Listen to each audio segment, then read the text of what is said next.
आज से 1 महीने पहले सब मान कर चल रहे थे कि राजस्थान का चुनाव बहुत ही नीरस चुनाव है।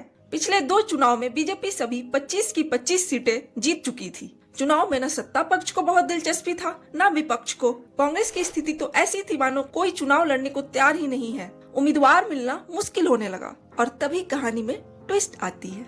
वैसे राजस्थान एक सरहदी राज्य है जिसकी सीमाएं पाकिस्तान से लगती है, तो यहाँ राष्ट्रीय मुद्दे, राष्ट्रवाद, राम मंदिर, अनुच्छेद 370 का हटना ये प्रमुख चुनावी मुद्दे होने बहुत लाजमी थी। लेकिन आपको जानकर हैरानी होगी कि इस चुनाव में ये मुद्दे धरातल पर थे ही नहीं। यहाँ मुद्दा था तो सिर्फ और सिर्फ जातिवाद।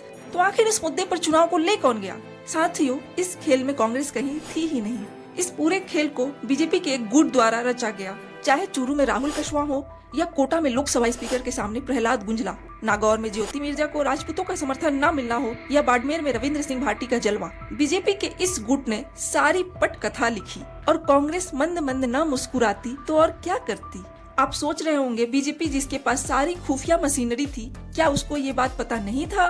बीजेपी के आला कमान को सब कुछ पता था। डैमेज कंट्रोल की बहुत कोशिश हुई पर तब तक बहुत देर हो चुकी थी। जोधपुर, जयपुर ग्रामीण भिलवाड़ा, कोटा, बांसवाड़ा, जालौर, सिरोही ये वो सीटें थी जहां बीजेपी पिछले चुनाव में 3 लाख कहीं 5 लाख से जीती थी। आज ये सीटों की मार्जिन लाख वोटों के भीतर जीत की बात हो रही है। आखिर बीजेपी के इस गुट ने इस चुनाव को अपनी प्रतिष्ठा का प्रश्न क्यों बनाया होगा? उत्तर सबको पता है। परिणाम 4 जून को आएंगे। ईवीएम में कैद वोट उस दिन बाहर आएंगे। लेकिन इतना तो कहा जा सकता है कि राजस्थान का लोकसभा चुनाव ऐसा होगा इसकी कल्पना किसी को नहीं थी।